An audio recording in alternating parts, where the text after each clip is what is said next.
Nella giornata mondiale dell'autismo 2 sono gli obiettivi: sensibilizzare l'opinione pubblica e promuovere la ricerca scientifica per trovare terapie efficaci contro la malattia.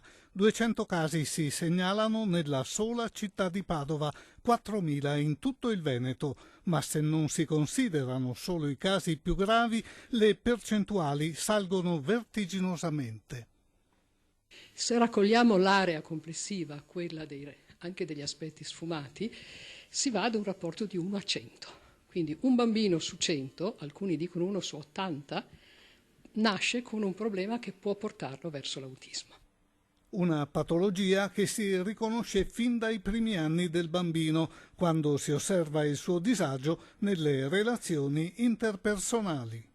È uno sviluppo anomalo dal punto di vista delle relazioni con gli altri, cioè il bambino è interessatissimo ad alcune cose, di solito a oggetti che gli piacciono, non appare particolarmente interessato alle persone, alle relazioni, in certi casi può esserne molto disturbato.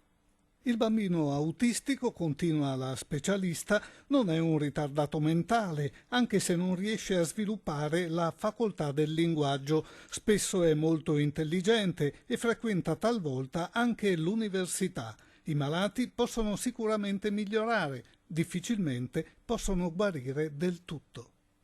Quando un bambino riceve questa diagnosi può cambiare anche molto positivamente se si fanno parecchi interventi precoci, ma la sua condizione è probabile che duri per tutta la vita.